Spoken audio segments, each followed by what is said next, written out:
You're listening to the Naked Bible Podcast. To support this podcast, go to nakedbiblepodcast.com and click on the support link in the upper right-hand corner. If you're new to the podcast and Dr. Heiser's approach to the Bible, click on New Start Here at nakedbiblepodcast.com. Welcome to the Naked Bible Podcast, episode 370, Revelation 6. I'm the layman, Trey Strickland, and he's the scholar, Dr. Michael Heiser. Hey, Mike, how's it going?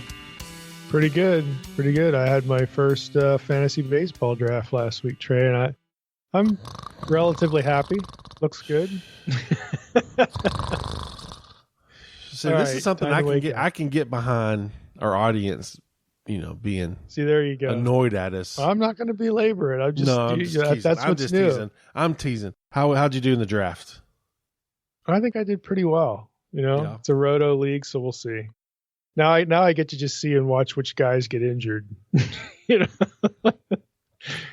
That's my fantasy experience right there. Well, the time of this recording, it's actually March Madness weekend, the time of this recording. So I'm excited because my Texas Tech made it and Abilene Christian University made it. ACU made it. So ACU is going to play Texas tomorrow as the time of this recording. So by the time this is out, we're already going to know the end of all of this. But I forgot all about that because I don't watch basketball. But I'm excited for Abilene. I don't Christian. even know who's supposed to win. Gonzaga is number one overall. Oh, really? Yeah. Well, I've been on their campus once, so I guess I have a connection since they're in the Northwest. What were you doing on their campus? There was a regional SBL meeting on their campus one year, I went out and gave a paper and did what you do at regional meetings. Walk around and listen to stuff. Yeah, that's awesome. So it's my experience. Yeah, it's good stuff. At least I was there. Yeah, that's good stuff. And we were talking about sports memorabilia before, and my son on his, he just turned 12 a few weeks ago, and my parents gave him an autographed Emmitt Smith jersey. So I asked him, I was like, hey, you want to keep that in my office? And of course, that didn't go down well. So I didn't get anything Right. like that. We were talking, I didn't get anything like that for my birthday. Yeah. Hey, mom and dad, why did you waste your retirement? Exactly. on your grandson. You could have done that on me. Exactly. I'm your son. I don't get anything. So I'm looking at an autographed Emmitt Smith. We haven't hung it up yet. So I'm looking at it, and it's giving me good vibes here. Especially since we're about to, go down to talk about the four horsemen here coming up. Yeah, there you go. We'll accept that as a segue. How's that? Okay. That's acceptable. Okay. That's it. That's a football reference and a Revelation reference. So you're welcome. Yeah. Okay. Yeah, and the good news we should add is that we're actually going to get through Revelation 6 in one episode. So there's no, 2, 3, 4, ad infinitum parts to this. And I judge these things by, since the series is about the, John's use of the Old Testament and Revelation, how much Old Testament stuff's going on in the passage? Can I get through that in one pass or not? So that's how we judge these things. And in this case, we can. Some of these things are going to be, familiar from chapter 5, but the new stuff, put in here, we're going to be able to do it. So I'm going to read to start off here the first, Revelation 6, 1 through 8, and that'll, get us into what we need to do, at least as far as, our beginning point, just to refresh everybody's memory. Now I watched when the Lamb opened one of the 7 seals, and I heard one of the 4 living creatures say with a voice like thunder, "Come." And I looked, and behold, a white horse, and its rider had a bow, and a crown was given to him, and he came out conquering and to conquer. When he opened the 2nd seal, I heard the 2nd living creature say, "Come." And out came another horse, bright red. Its rider was permitted to take peace from the earth, so that people should slay one another, and he was given a great sword. When he opened the 3rd seal, I heard the 3rd living creature say, "Come." And I looked, and behold, a black horse, and its rider had a pair of scales in his hand. And I heard what seemed to be a voice in the midst of the 4 living creatures saying, "A quart of wheat for a denarius, and 3 quarts of barley for a denarius, and do not harm the oil and the wine." When he opened the 4th seal, I heard the voice of the 4th living creature say, "Come." And I looked, and behold, a pale horse, and its rider's name was Death, and Hades followed him. And they were given authority over a fourth of the earth to kill with sword and with famine and with pestilence and by wild beasts of the earth. So that's the first 8 verses. Obviously, there's some familiar things here. We've got the Lamb. We've got the living creatures. Again, these cherubim sort of figures, from earlier Revelation 4 and 5.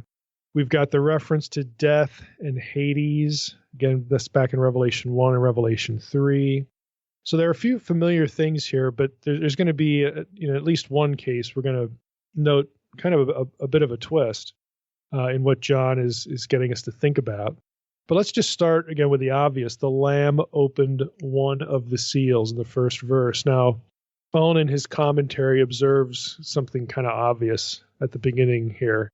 He says, since it's obviously very difficult to imagine a lamb opening a sealed scroll, like how would he do that without fingers and thumbs? It is possible, Owen says, that the figure of the lamb has subsequently been superimposed on an originally anthropomorphic figure.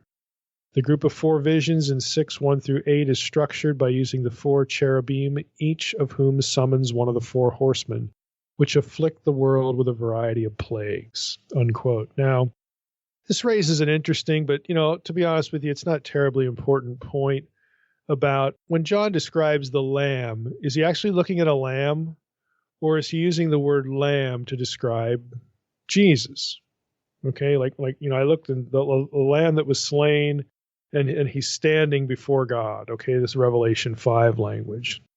I mean, it is possible. I would agree with Owen. It is possible that what John's actually looking at is Jesus, but he uses the language of the Lamb because John does that elsewhere. Again, if we have the same author here as in the Gospel, and we've sort of presumed that, we have references to Jesus as the Lamb of God, okay, that takes away the sin of the world. When John says that in John chapter 1, at the Jordan there while he's baptizing, behold, the Lamb of God, which takes away the sin of the world. Okay, obviously he's referring to Jesus, and it's equally as obvious it's not a vision. I mean, that's a real time boots on the ground event, but it does create this question, especially when the Lamb is doing things that in this case require fingers and thumbs. At least you would think that that's what's going on here. How else do you open a sealed scroll? Maybe the Lamb just looked at it. Who knows? I mean, we're not told.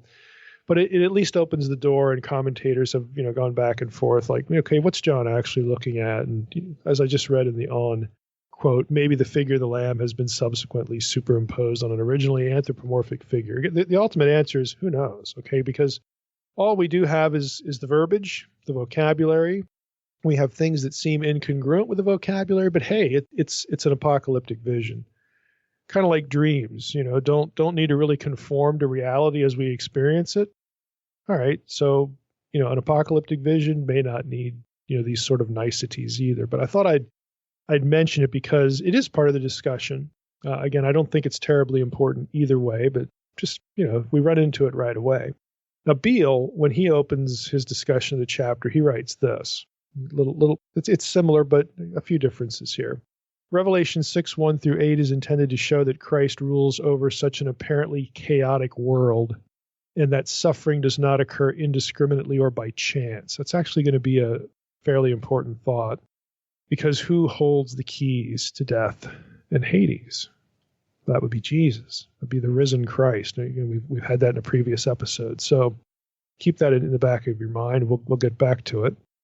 Beale writes, this section reveals, in fact, that destructive events are brought about by Christ for both redemptive and judicial purposes. The command for each of the 4 destructive horses and riders originates from the throne room where Christ, i.e. the Lamb, opens each seal. The cherubim around the throne issue commands to the horsemen in response to the opening of each seal. Only then do the horsemen wreak their havoc. So what Beale is doing here is he's linking the release of the apocalypse to the command by virtue of the opening of the seals of the Lamb. Jesus is the one that launches the war here. That's the bottom line. Okay, and we often, we don't think of Jesus like this. We don't think of the Lamb like this, frankly. And if you remember back in chapter 5 when we talked about the Lamb, the imagery works 2 ways. We think of a lamb as, cute and harmless and skipping around the field and, we think of the ewe lamb, from the parable with Nathan and David, and how pathetic that is, and so on and so forth. And the lamb was a sacrificial victim, in Old Testament culture, Jewish culture. But lamb imagery was also used of the gods and of rule and of power and of might. So the metaphor, there's two sides to it. And here, very obviously, we're not seeing the passive victim side. We're seeing the other side. Now, other scholars, again, have noted as they proceed through this that the most obvious Old Testament source for these first 8 verses is Zechariah 6:1 through 8. So I'm going to read that because, again, once I read through it, you'll see again that this is where the obvious points of connection are. Not the only ones, but this is the most obvious. So Zechariah 6 begins this way. Again, I lifted my eyes and saw, and behold, 4 chariots. It's not 4 horsemen, it's 4 chariots. Come out from between 2 mountains, and the mountains were mountains of bronze. The first chariot had red horses, the second black horses, the third white horses, and the fourth chariot dappled horses, all of them strong. Then I answered and said to the angel who talked with me, What are these, my Lord? And the angel answered and said to me, These are going out to the 4 winds of heaven, after presenting themselves before the Lord of all the earth. The chariot with the black horses goes toward the north country, the white ones go after them, and the dappled ones go toward the south country. And the strong horses came out, and they were impatient to go and patrol the earth. And he said, Go, patrol the earth. So they patrolled the earth. Then he cried to me, Behold, those who go toward the north country have set my spirit at rest in the north country. It's the end of verses 1 through 8, Zechariah 6. So this is a bit more obscure, if I can use that word. I mean, how can anything be more obscure than the book of Revelation? Well, okay, let's try Zechariah on for size. And we've seen, John repurpose passages in Zechariah already. And here he is again. And virtually all Old Testament scholars acknowledge some relationship between the 4 horses of Zechariah 6, or the 4 chariots, teams of horses. So they're going to look at those 4 chariot teams, and they're going to link them back to the teams of horses in Zechariah 1. So the steps go this way. I'm reading Revelation 6. That takes my mind back to Zechariah 6. And Zechariah 6, the precedent for that was Zechariah 1, because there's also chariot teams of horses there. The problem is, while all Old Testament scholars are going to notice these things, and again, New Testament scholars are going to notice these things too, because the references are, at least on the surface, are pretty obvious. The question is, what's the nature of the relationship between Revelation 6, Zechariah 6, and of course, looping in Zechariah 1? And that is, hotly debated. Ultimately, sort of aligning all 3 of these passages, Revelation 6, Zechariah 6, Zechariah 1, is peripheral to what we're doing here in the podcast. You can read long sections, pages and pages and pages of how do we reconcile the colors precisely in Revelation 6 with the ones in Zechariah 6? Does dappled mean gray? All this sort of stuff. How do we go from 3 chariot teams to 4, and then to the 4 individual Look, for our purposes, we don't really need to care about this. There are ways that commentators fix or resolve these issues. They fix these problems. If you want the mathematical resolution to these things and the color palette resolution to these things, again, you can go consult a good exegetical commentary. I would think, though, for our purposes, some general conclusions are more relevant, more germane. So I'm just going to give you 4 of them here. The scenes in Zechariah 1 and 6 include an angel figure that may be the angel of Yahweh. Now, we ran into this when we discussed Revelation 1:4. So we might have the angel of the Lord in Zechariah 1 and 6. Can't be completely certain that that's the case, but you can make a case for it. And that's going to matter, when we're looking at Revelation here. In Revelation 6, the 4 horsemen are unleashed from God's throne, which is an integral element of the divine council scene in Revelation 4 and 5. So let's not lose sight of that. Third, the 4 horses correspond to the 4 corners of the earth. In other words, all the earth is under patrol or is going to be affected, in the case of Revelation, negatively. All 4 corners of the earth, the whole earth there's going to be an impact here. And that, again, back to the language of Zechariah 6, they're patrolling again. And there are commentators that some of them would see that as a neutral term. Others would see, well, they're going out with more of a purpose than that. And what John says about the purpose, these plagues and whatnot, and warfare and death, and all, is not inconsistent with Zechariah 6. Okay, wonderful. All right. We're not going to drill down, we'd have 3 or 4 parts, just looking at each horse individually. I don't want to spend an episode on a horse, 4 times. There are ways to reconcile these things. But again, we've got possibly the angel of the Lord. We've got the divine council element with God's throne. We've got the whole earth, the 4 corners of the earth affected by this. And fourthly, the horses in Zechariah are actually chariot teams. And the chariots, in the Old Testament context, were instruments of war. So I think it is arguable that the judgment idea is not absent in Zechariah.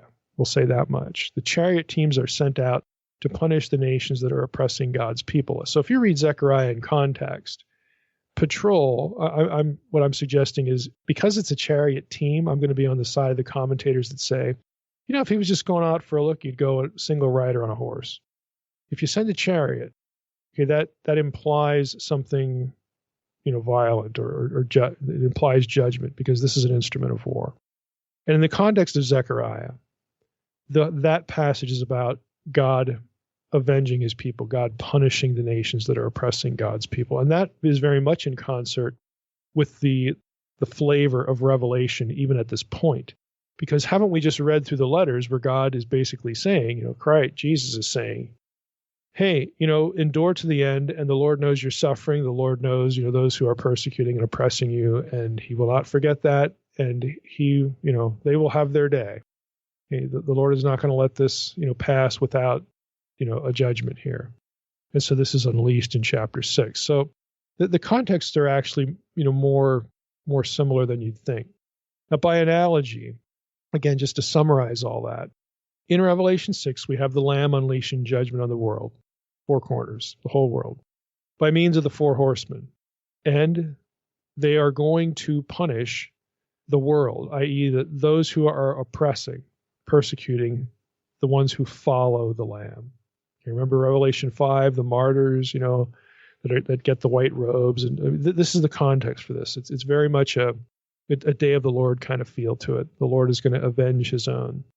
Now, if the figure in Zechariah, among the myrtles, okay, back to Zechariah here, with these chariot teams, is in fact the angel of Yahweh, if that's the case, and again, just go back to where we talked about Revelation 1:4 and 1:5, then by analogy, that would align the angel to Jesus, which of course, this is part of the 2 powers thinking, 2 powers motif. But it's not, I'm bringing it up not to make an ontological point. Okay, angel of Yahweh, who is Yahweh, that's Jesus. So we've got Godhead language here. Okay, this is well-traversed territory. For this podcast, and of course, I spent a lot of time on that Old Testament God as man, the Old Testament theme in Unseen Realm. But I want to make a different point, not an ontological one. The angel of Yahweh did indeed wreak destruction on God's enemies in the Old Testament. Okay, let's think about what the angel does on occasion. For example, the angel with the drawn sword in his hand at Joshua 5, to precipitate the conquest. Another example is the angel of 1 Chronicles 21 that assaults Jerusalem. Okay, those 2 scenes, Joshua 5, 1 Chronicles 21, the figure there, the angel of the Lord and the commander, the captain of the Lord's host, they're the same entity. They're the same figure. Again, I've spent a lot of time in Unseen Realm and in other books establishing why this is the case. And the key phrase is the drawn sword in the hand. That phrase is only used 3 times in Hebrew as it's written in the Hebrew Bible. And the other 2, besides Joshua 5, are absolutely clear angel of the Lord passages. So, we have a correlation here, and you have a warrior figure here.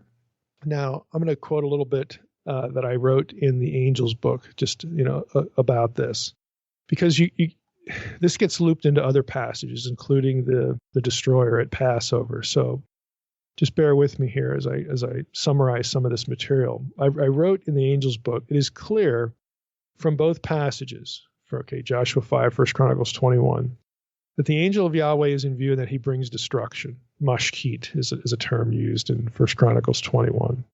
Interestingly, this is the identical term used to describe the angel of death in the account of the death of the firstborn on the eve of the first Passover, which reads this. I'm going to read Exodus 12, 13, 21, and 23. The blood shall be a sign for you on the houses where you are, and when I see the blood, I will pass over you. And no plague will befall you to destroy, mashkit, to destroy you, when I strike the land of Egypt. Then Moses called all the elders of Israel and said to them, Go and select lambs for yourselves according to your clans, and kill the Passover lamb. For the Lord will pass through to strike the Egyptians. When he sees the blood on the lintel on the two doorposts, the Lord will pass over the door, and will not allow the destroyer, mashkit, to enter your houses to strike you.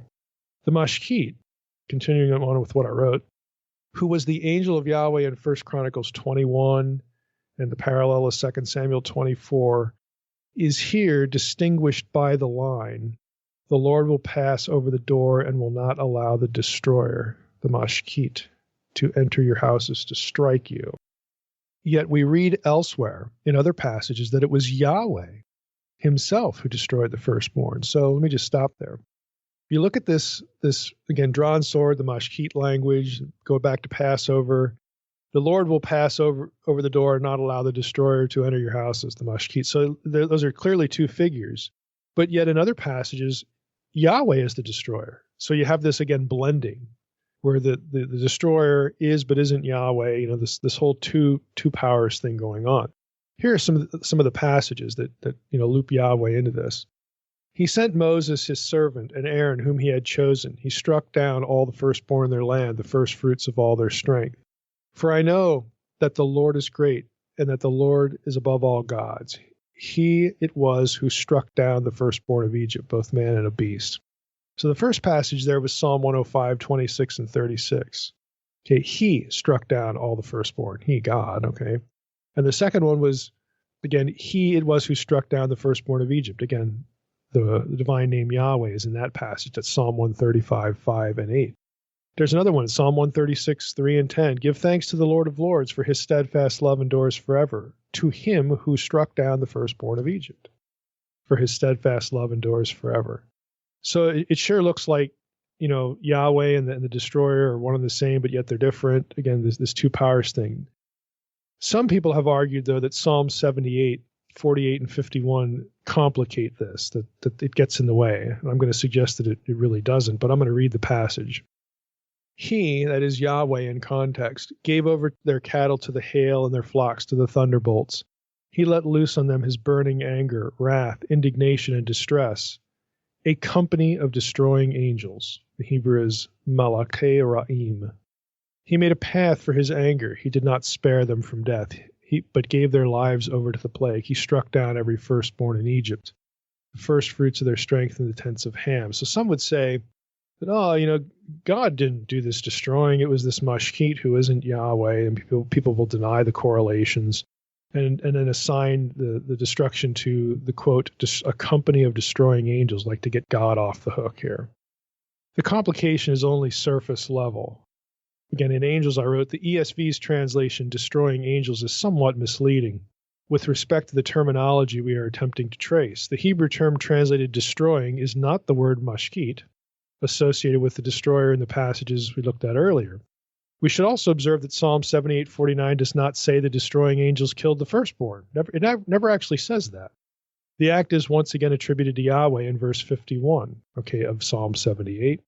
Yahweh may have sent angels to enact the other plagues, but the death of the firstborn is attributed to him, and of course to the mashkit, who is the angel of the Lord.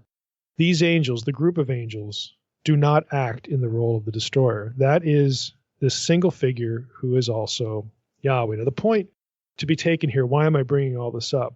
Again, it's Old Testament context for what we read in Revelation 6. Because here it is not Yahweh or the angel, is it or isn't, the angel of the Lord. I mean, it's the risen Christ. But if you're going back to Zechariah for the parallel, if indeed that is the angel of the Lord, i.e. the destroyer, that would make a lot of sense, because look what the Lamb does in Revelation 6. He unleashes death and plagues and all this sort of stuff. It's kind of interesting, if you start, and we'll do this in a subsequent episode, start to think about the use of the plague imagery for what happens on earth in Revelation, because there, at one point, you have the Passover lamb slain, and the angel of the Lord is the one destroying, the firstborn. And now, as Revelation progresses, as the salvation plan of God progresses, you have the Lamb now who is Christ, again, who is also the destroyer. I mean, it's a reversal. It's a folding back of the elements. And now, instead of the people of God, sort of having to kind of duck the plagues here, it's still, God, but now it's, again, the risen Christ unleashing all this on the enemies of the people of God, and so on and so forth. So there's a parallel, but yet there's also this sort of reversal unfolding of certain of the elements. It's kind of interesting. But anyway, the point for today to be taken here is that in Revelation 6, the slot that would be reserved for either Yahweh or the destroyer, the destroying angel, who is the angel of the Lord, is Jesus. The language here is day of the Lord judgment, and Jesus is not the gentle Savior. He is the destroying judge.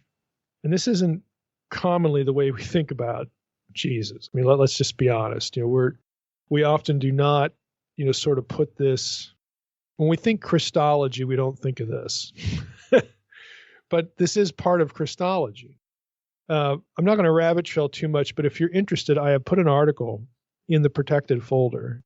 Tremper Longman, who was an Old Testament prof for many years at Westminster Seminary, now he's at, I think it's Westmont in California.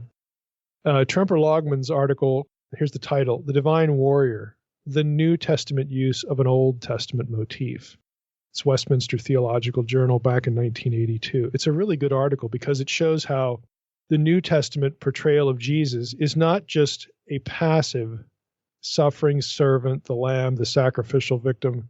There are a lot of passages, and it's not just Revelation 6, that use divine warrior imagery of the risen Christ. And some of it's even like before, you get to Acts and beyond. I mean, there are hints of it. So it's just very interesting. But this is part of Christology. Here in Revelation 6, we don't have the gentle Savior, we have the destroying judge. It's the same person. Now, another question or issue that arises from the opening of the scroll by the Lamb is whether the plagues represented by the four horsemen are sequential or simultaneous. And this is, again, for me anyway, this was interesting enough to park on a little bit because we assume that, and again, in popular prophecy talk, okay, so let's drift over into that a little bit. We assume a sequence of plagues, this one followed by this one, followed by this one, followed by this one.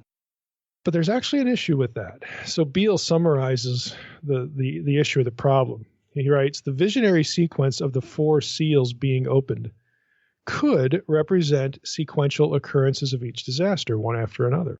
But more probably, the disasters are simultaneous. This is suggested in that, number one, the fourth seal summarizes the prior three. Number two, the models of Ezekiel 14, 12, and 13, and of course Zechariah 6, 5, and 8, and the synoptic gospel eschatological discourse, on which Revelation 6, 1 through 8 is also based, portray events of the tribulation occurring simultaneously. Indeed, the synoptic parallels, though fairly uniform, even have different sequences of the trials from Revelation 6, 1 through 11. Number three, the glorified saints in Revelation 6, 9 through 11. We haven't gotten there yet, but we'll just loop this in. They appear to have suffered under all four trials portrayed in the seals.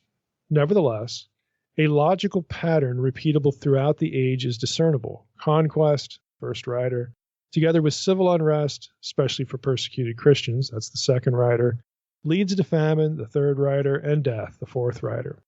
Ezekiel 14, 12 through 23 is also formative for this section. We'll get to that momentarily.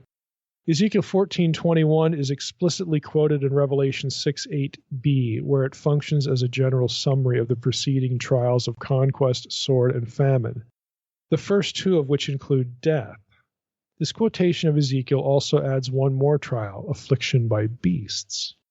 The quoted words have the same function in Ezekiel 14:21, where they clearly sum up the four preceding statements about trials as, quote, four evil judgments.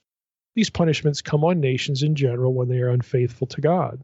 The trials there are listed respectively as lack of bread and famine, Ezekiel 14:13, wild beasts 14:15, sword 14:17, and death 14:19. The point of Ezekiel 14:21 is that all Israelites will suffer persecution because of rampant idolatry. And the purpose of the trials is to punish the majority of the nation because of its sin, and simultaneously to purify the righteous remnant by the testing of their faith. Now, the point here is that, I mean, let's think about this. When we talked about the scroll itself, we actually did get into this a little bit, and that is, okay, the scroll has 7 seals. Just think of a scroll sealed 7 times. If you open the first 4, you still can't read the scroll.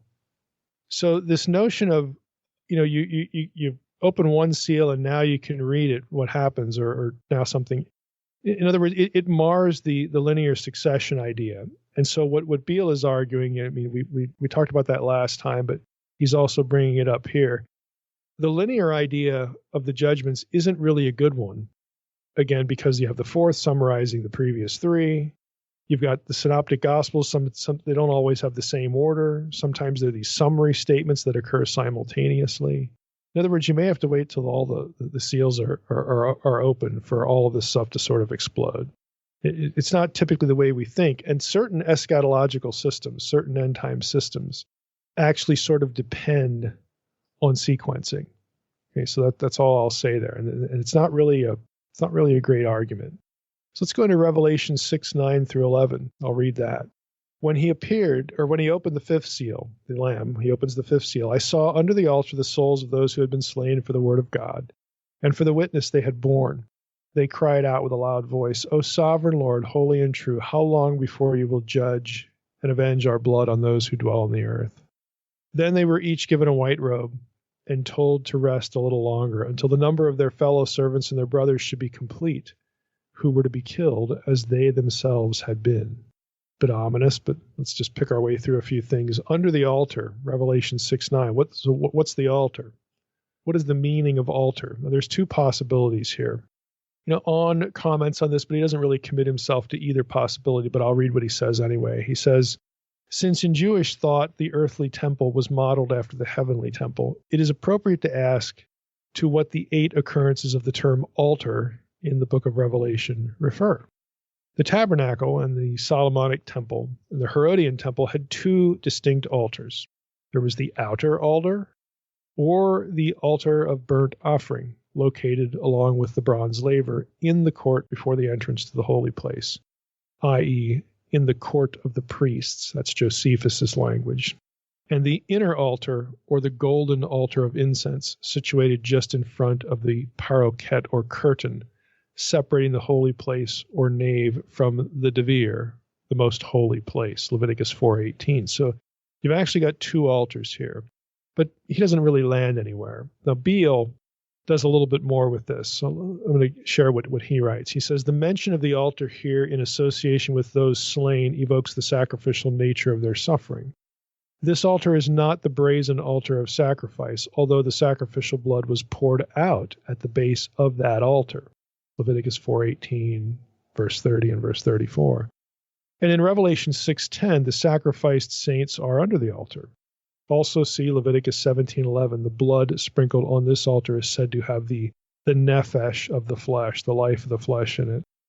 The better identification, Beale thinks, is with the golden altar of incense, which stood in the vicinity of the Holy of Holies. This is clearly referred to in Revelation 8:3-5, and Revelation 9:13, and in the developments of those references in Revelation 11:1, 14:18, and 16:7. The sacrificial blood of the Day of Atonement was poured on that altar, and incense was burned on it. Exodus 30:1-10, Leviticus 4:7, and Hebrews 9:4. The saints, Beale says, are strangely under the altar instead of on it. This may allude merely to blood running down to the base of the altar after having been poured on its top, but what is more probably in mind is the association or virtual equation in both Revelation and Jewish writings of this altar with the throne of God, whose sovereign purposes ultimately protect the saints. Therefore, placing the saints under the altar emphasizes the divine protection that has held sway over their souls, despite even their loss of physical life because of persecution. So let me just, that's the end of his quote, but he's angling for altar of incense because of its proximity to the throne, i.e. the Ark of the Covenant behind the veil in the Old Testament. And also because in other references to the altar in the book of Revelation, it's more clearly the altar of incense. And so Beale, again, he's landing there, and he's again doing some extrapolation here of what the imagery might convey. And in this case, it's the ultimate protection. You know, if the saints are under this particular altar, the altar of incense right outside the curtain, you know, where God's throne is, it seems to be the best match.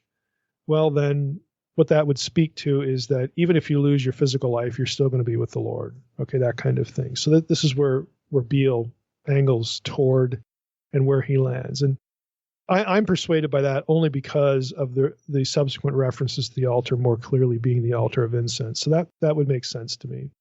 And again, what John is doing here is he's assuming a certain amount of knowledge of the temple furnishings and where they're situated, and again, kind of ritual procedure in the Old Testament. He's repurposing that to equate it with the throne that he's described in Revelation 4 and 5, where the Lamb is. I mean, the Lamb's not enthroned yet, but the Lamb is in the presence of the Lord. And so judgment is going out from this location, and it's simultaneously the same location where the souls of the faithful are still there. They're there in the presence of God, and they're given white robes, and yes, you're going to be with the Lord forever. So it's this, he's using the imagery to create both a judgment context, that judgment is coming out from the one who has authority, ultimately the one who has the keys of death and Hades. You know, if Jesus is in control of death and Hades now, and he is, because John has just made that point a few chapters earlier, then he gets to decide the severity of the judgment and where the final destination of those judged is going to be. And if you're on his side, yes, even if you lose your physical life in the wake of all this upheaval, this chaos, this apocalyptic stuff, be assured that the Lord knows who you are and you will be with him. That's the messaging. And John is using Old Testament imagery to communicate those ideas. Now, for the white robe in Revelation 6:11, you could just see our discussion back in Revelation 3:4. We're not going to say any more about that with the white robe imagery and some of the other stuff that goes with it. Let's move to 6:12 through 17. I'll read the passage. John writes, "When he opened the sixth seal, I looked, and behold, there was a great earthquake, and the sun became black as sackcloth, and the full moon became like blood, and the stars of the sky fell to the earth, as the fig tree sheds its winter fruit when shaken by a gale. The sky vanished like a scroll that is being rolled up, and every mountain and island was removed from its place.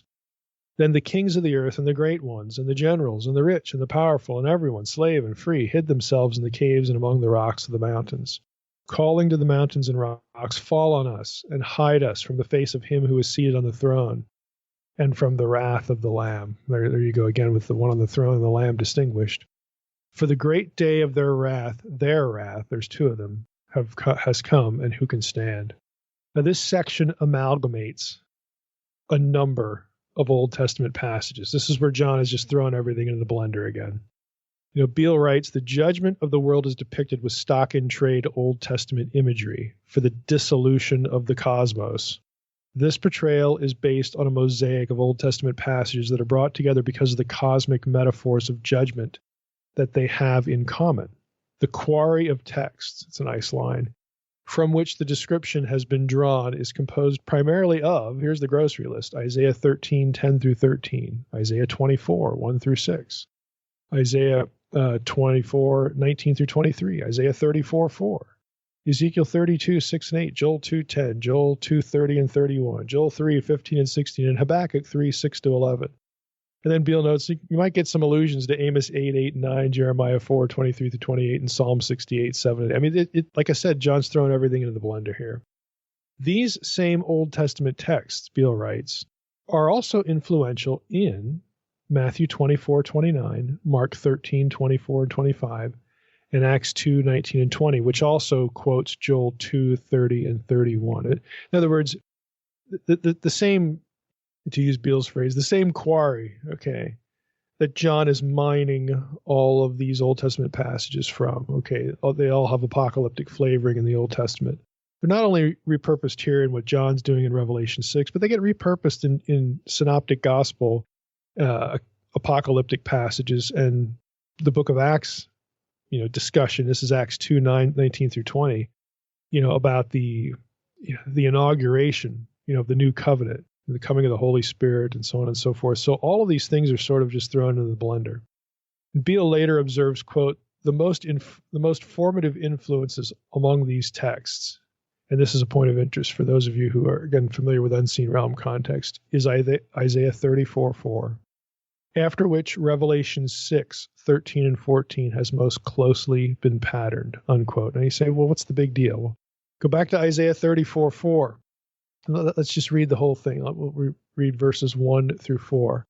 Because this is where you get both the judgment of the powers on the earth and also the powers in the heavens, okay, the spiritual world. Isaiah 34, starting in verse 1, draw near, O nations, to hear, and give attention, O peoples. Let the earth hear, and all that fills it, the world and all that comes from it. For the Lord is enraged against all the nations, and furious against all their host. That's a key phrase, their host. So God is angry at the nations, and he's angry at their host.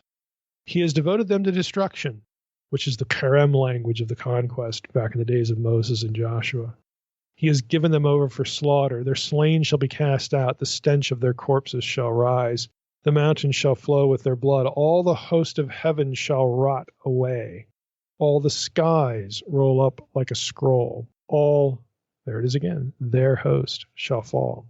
As leaves fall from the vine, like leaves falling from the fig tree. So that verse 4, all the host of heaven shall rot away, and the skies roll up like a scroll. All their host shall fall, as leaves fall from the vine, like leaves falling from a fig tree. Now, if you're in my Unseen Realm class at the Awakening School, I know this is going to be familiar because we actually spent some time in a class period on it, but I'll give you the quick version here. And I mention it, I believe, I don't know if I mentioned this in Unseen Realm, it might be another book, but if you do a search for Tseva'am, their host, it's just the word Tsava, Lord of hosts is Tsevaot, Adonai Tsevaot, Lord of hosts. The singular is Tsava, refers to an army or a group or, the host of heaven, celestial objects. But Tseva'am is that word with, again, a plural suffix, their host, attached to it. If you do a search specifically on that word form with that suffix, every time it's used in the Hebrew Bible, it speaks of celestial objects, not earthly armies. Every time. So Isaiah 34, again, we have here in the Septuagint, the powers, the dunamis. Yeah, it's a word that Paul's going to use for supernatural powers of darkness. The powers of the heavens will melt, and the heaven will be rolled up like a scroll, and all the stars will fall as leaves fall from a fig tree. Over in Revelation 6, 13, and 14, John is going to be using the Septuagint, or at least it looks that way. He says, and the stars of heaven fell to the earth as a fig tree casts its unripe figs, when shaken by a great wind, and the heaven was split as a scroll having been rolled up. So he draws a little bit from Isaiah 34, and he's going to be looping other passages into it. But it's very clear that he's thinking about celestial catastrophe. And again, the celestial language in Old Testament thought and Second Temple Jewish thought is not always, but frequently used of supernatural powers. And that is certainly the way that Isaiah 34:4 is using this, because it adds this thought to, again, the human armies earlier in the passage. It's very clear that God is going to judge both. At the day of the Lord, the human powers oppressing the people of God are going to get what's coming to them, and so are the spiritual powers going to get what's coming to them. The phrase "stars fell from heaven" that is in Revelation 6:13. That's, you can look that up in Matthew 24:29, Mark 13:25. Isaiah 34, verse 4, plays an important role here, because we read. It's easy to read through this passage, and again, lots of end time systems do this. The ones that want to see black helicopters and all this, they're only thinking about earthly armies. And again, what I'm saying is, well, some of the language just goes beyond that. Let's not forget that element. So the observation for our purposes is because the Septuagint of Isaiah 34:4 translates the Hebrew all their host, Tseva'am, with dunamis, a term that can describe I'll just quote a lexicon here so people know that I'm not making up. This is Arndt and Gingrich. Dunamis is a term that can describe, quote, a personal transcendent spirit or heavenly agent, unquote. Again, because this language in the Greek includes that semantic, and because he's drawing specifically on Isaiah 34:4, when you go to Revelation 6:13 and 14, he talks about the stars of heaven falling. He's not talking about an asteroid catastrophe. Okay, we're not talking about something NASA can defeat. Again, dispense with the uber literalism. We're talking about the judgment of cosmic powers of darkness, along with suffering and apocalyptic violence on the earth. These two things go together, folks. This is the Deuteronomy 32 worldview. This is the Daniel 10 worldview. Okay, the powers on earth, behind them are other supernatural powers that are using them, manipulating them, steering things to the ends to which they want. If in Revelation we're describing the judgment of human powers that are persecuting believers, you would think that John wouldn't leave out the judgment of, again, the fallen gods of the Old Testament, the corrupt sons of God, Psalm 82, the princes of the nations, Daniel 10. And what I'm suggesting to you is he's not leaving it out. He knows it, he sees it, and by virtue of his allusions here, he's tracking with it.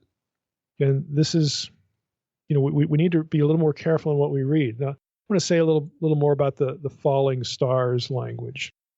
This is language used in the Second Temple period in Second Temple Jewish literature of supernatural powers in rebellion. You find this elsewhere. That's not just the Septuagint of Isaiah 34:4. For instance, you've got, I'm just a list of references in First Enoch. We'll just use Enoch. We could go beyond Enoch, but here it is. First Enoch 18:13, 21:3, 46:7, 86:3, 88:3, 90:21.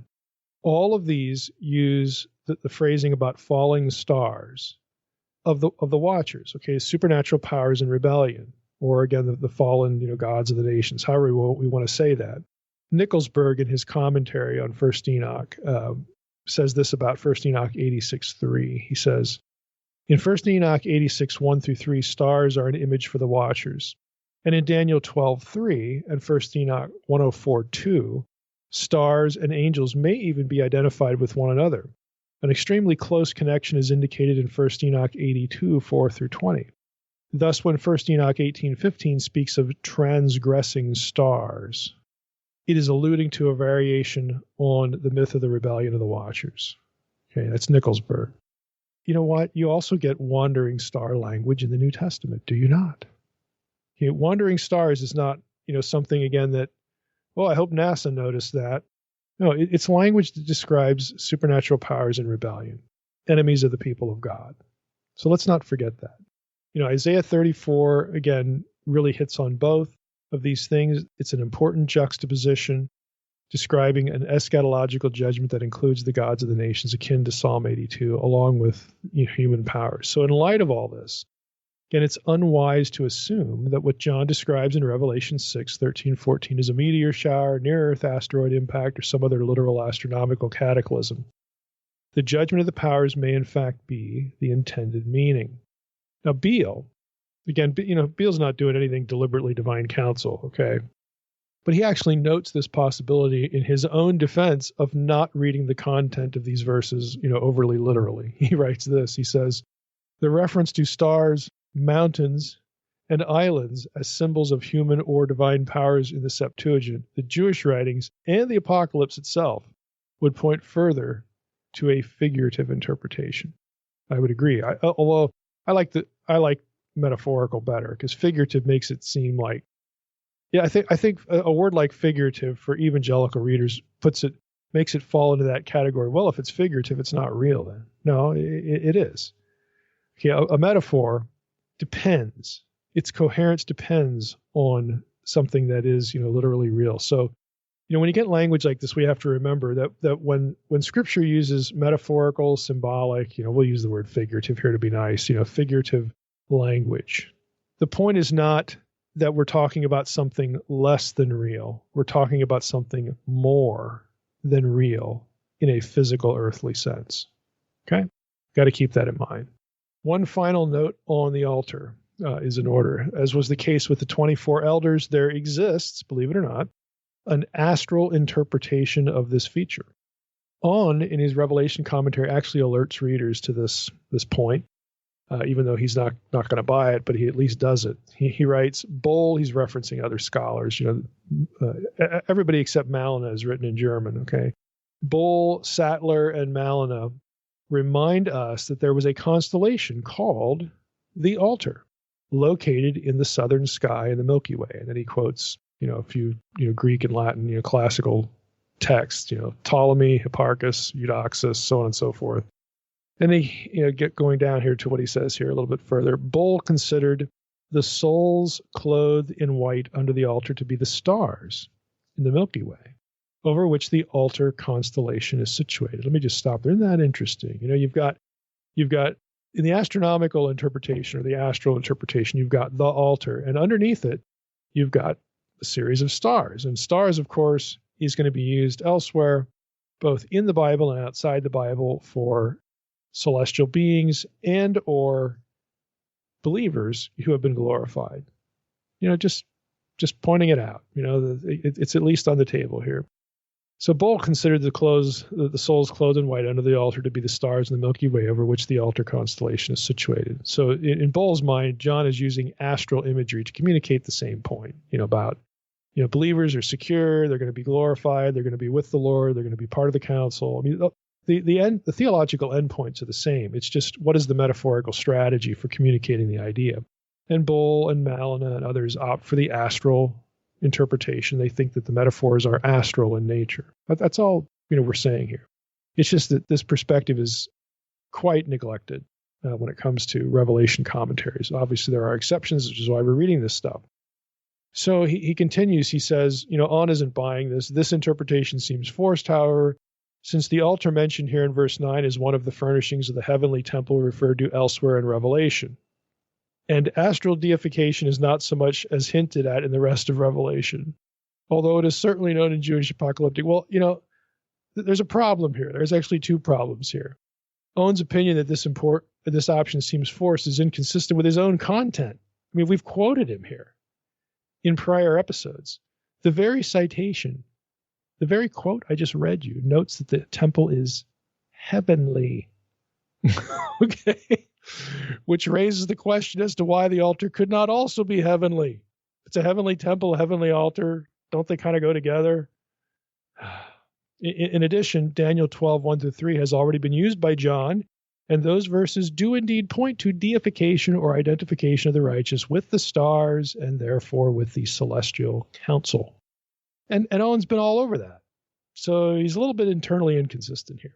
It seems strained to presume that John needs to keep repeating the idea with the same words for it to be legitimate. But I guess that's what Owen needs to feel a little more positive toward it. But anyway, at least he brings it up. I mean, to his credit, he brings it up. Others do not. And again, for my money, it's at least on the table. The question, again, going back to what I said a few minutes ago, is, your theological endpoints are the same. It's just which metaphor or metaphors is John drawing on? To communicate this set of ideas. Is it astral or is it something else? And again, I agree. If you think way back to the very first episode we did on introducing the Old Testament and Revelation, I think it was the first episode when I mentioned Malina. Whenever I did that for the first time, I agree with criticisms of his work that he neglects looking for solutions in the Old Testament. That is certainly a flaw, but that doesn't mean that we have to choose between one or the other. It's not an A or a B. Do I choose Old Testament antecedents and metaphors and symbols and verses, or do I choose astral stuff, astral metaphors and Second Temple stuff that uses that kind of content? Do I choose one or the other? It's not a both and. It's an either or excuse me, it's not an either or. It's a both and. John could be doing both at the same time. He could be moving from one to the other. There's no cosmic rule that says we have to pick a pile, and honestly, there never is. Okay, so we need to have all these things on the table and take a look at them and then just ask ourselves, well, what are the possibilities John could be using this or that or the other thing or combination thereof, or, a lot of this stuff, is floating through his mind, and he's just, he's picking freely, in the way he describes things. And again, this is not to say that John, didn't see certain things. He's recording things that he did see, but it's not like he's writing this stuff, while he's in a trance. That's what he says at the very beginning. I was in the Spirit in the Lord's day. Okay. If that's the case, then this is in part, at least in part, a recollection. And John is trying to communicate what he saw. And so he's also trying to add meaning to what he saw. He's trying to connect with his readers, so that they will understand the implications of what he saw. So it could be, again, we just have to read what he's produced for us in the book of Revelation with all of these things at our disposal. That's my only argument. They should all be on the table. We shouldn't be required or forced to only play in one sandbox as opposed to the other. Just don't see any point to that. But anyway, I would just cautiously suggest, as we wrap up here, that if Revelation 4 and 5 is describing glorified believers being part of the divine council, or at least includes that idea, again, we've spent a lot of time on Revelation 4 and 5, then an astral point of reference could be another layer in John's thinking. While isolating the meaning to Revelation's altar to astral thinking goes too far, Malin is guilty of that. The same can be said for eliminating that possibility altogether. So again, we're going to be doing more of this as we proceed, because there are going to be places where astral stuff might really lend, give us some help here, might really lend some clarity, if we can even use the word clarity of Revelation for basically anything. I'll go back to help. It might help us a little bit. Clarity seems a little too bold. All these things should be on the table. So that's Revelation 6. Again, obviously dipping into Old Testament stuff with not, specific reference, to altar, Zechariah's horses and chariots and all this stuff. But he's also, referencing Old Testament concepts like celestial judgment of the fallen gods. Okay. Like the divine warrior who now is the Lamb. Okay. All of these things are drawn from the Old Testament. They frame what John is trying to communicate and describe in terms of, what he was shown. And so the more of this kind of stuff we know, the more apt we will be to not try to parse these things in light of our own modern metaphors or in light of our own modern expectations. And I think that's a good thing. I think that's a wise thing, because Revelation was written to a specific audience at a specific time. Let's just call it the first century, looping in both date possibilities here. And the people who are reading it need to understand it. Those are the ones that it was written to. Whatever we say is going on in the text, the people of the first century need to be able to parse this. It's a simple idea. Reading the text in context, and all of these things we've talked about today are part of that context. Lots of things to draw on, and John doesn't limit himself, and so neither should we. If only there was an astral prophecy book that we could help us understand. Gosh. If only there was. You're getting a bit of it here. If only there was. This may be the only way it ever gets out. I don't know how many hints I have to drop here to get that thing produced, but all right. Yeah. Well, hey, next time it seems like we're going to be dealing with the 144,000. It seems like you've tackled that before, maybe in a Q&A or something. But yeah, we have dipped into it, and that can be pretty dense. I'm not going to promise just one part there, but we'll try. Okay. Reversing Hermann gets into this a little bit, with the tribe of Dan being omitted and all that stuff. So I'm betting that's probably going to take us 2 times, but we'll see. All right, sounds good. We'll be looking forward to it. And with that, I want to thank everybody for listening to the Naked Bible Podcast. God bless. Thanks for listening to the Naked Bible Podcast. To support this podcast, visit www.nakedbibleblog.com. To learn more about Dr. Heiser's other websites and blogs, go to www.drmsh.com.